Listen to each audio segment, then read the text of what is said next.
Calcium calcium हर व्यक्ति की आवश्यकता है और छोटे से लेकर बड़े तक सबकी कैल्शियम की मात्रा पूरी होनी चाहिए। लेकिन आजकल छोटे से लेकर बड़े तक, लेडीज में खासकर कैल्शियम की मात्रा कम देखी जा रही है, आपने महसूस किया होगा। और उससे क्या दिक्कतें आती हैं वो भी मैं डिस्कस करूंगा आगे, और नेचुरल सोर्सेज क्या है कैल्शियम के वो भी हम डिस्कस करेंगे। प्रणाम, विशेष औषधि वाले से मैं पीयूष मोहन। जो जानकारी यहाँ पे मिलती है आपको वो दूसरों तक भी पहुंच जाए, इस बात का ध्यान रखें। तो मैं आपको बता रहा था कि कैल्शियम न होने की वजह से दिक्कतें क्या क्या आती हैं। एक तो आपको लेथार्जीनेस रहेगी, आपके शरीर में थकान से रहेगी, बिल्कुल काम करने का मन नहीं करेगा, बुखार सा बना रहेगा, ठीक है। दूसरा, बालों का टूटना चालू हो जाता है। तीसरा, जोड़ों से ना आपकी कट की आवाजें चालू हो जाती हैं। जैसे जोड़ है कहीं से, ये कोई भी जोड़ है, वहां से कट की आवाजें चालू होने हो जाती है। तो इसका मतलब समझ लीजिए कि आपके कैल्शियम की कमी हो गई है। या फिर जैसे कि कोई नखून वगैरह है ना आपके, ये नखून में चकत्ते आ जाते हैं। मेरे तो नहीं है, पर आप यदि चकत्ते आ गए हैं तो बहुत समय बाद आते हैं, तो आप समझ लीजिए कैल्शियम की कमी हो गई है। और कई बार आपने देखा होगा बच्चों के या लेडीज के भी या बड़ों के भी, यहाँ पे या कहीं भी या खासकर मुंह पे होता है, सफेद सफेद से दाग होने लग जाते हैं, तो कैल्शियम की कमी है, समझ लीजिए आप। तो उसकी पूर्ति हम कैसे करेंगे?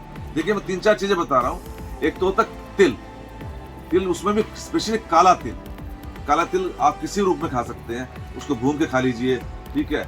उसको किसी सब्जी वगैरह में डालकर अगर उस तरह से खाना चाहते हैं, या आप लड्डू वगैरह बना के खाना चाहते हैं तो लड्डू बना के खा लीजिए, वो सबसे बढ़िया रहता है सर्दियों में, खासकर लड्डू।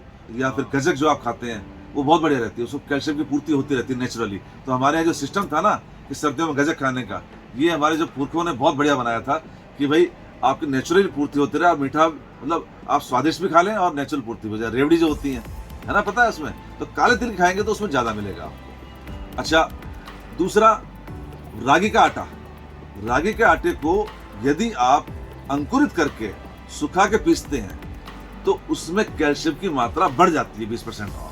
तो रागी यानी मड़ुआ को बोलते हैं, मड़ुए का आटा खाना चालू करिए। मड़ुए का आटा नहीं खाया जाता तो थोड़ा सा उसमें गेहूं में थोड़ा सा मिक्स कर लीजिए, बराबर मिक्स कर लीजिए आप, तो उसमें कैल्शियम की मात्रा बढ़ जाएगी। तीसरा, जो चौलाई होती है ना, जो चौलाई के पत्ते का साग यदि आप खाते हैं तो उसमें बहुत अच्छा कैल्शियम होता है, वो आपके शरीर के कैल्शियम की पूर्ति कर देगा, समझ लीजिए। या फिर आप ले सकते हैं पनीर, ठीक है, पनीर में भी बहुत कैल्शियम होता है। इसके अलावा मखानों में होता है, खसखस जिसको पॉपी सीड्स बोलते हैं, उसमें होता है। तो आप एक काम करिए, आप 100 ग्राम खसखस और 100 ग्राम बादाम और 200 ग्राम मखाने, ये इस तरह से लेकर उसको भून कर अच्छे से उसको पीस लीजिए, और 1 चम्मच सुबह 1 चम्मच शाम को दूध के साथ खाइए। ये भी कैल्शियम का सोर्स मिल जाएगा आपको। अच्छा, तो ये 3-4 चीजें जो मैंने आपको बताई हैं, ये बहुत बड़े कैल्शियम के सोर्स हैं और जरूर लेना चाहिए ये, क्योंकि लेडीज को भी खास बहुत मतलब समस्या रहती है कैल्शियम की। तो लेडीज अगर लेती हैं तो उनको कैल्शियम की समस्या ये खत्म हो जाएगी। तो यदि अच्छा लगा हो आपको आज की जानकारी तो दूसरों को जरूर भिजवा दिएगा। धन्यवाद।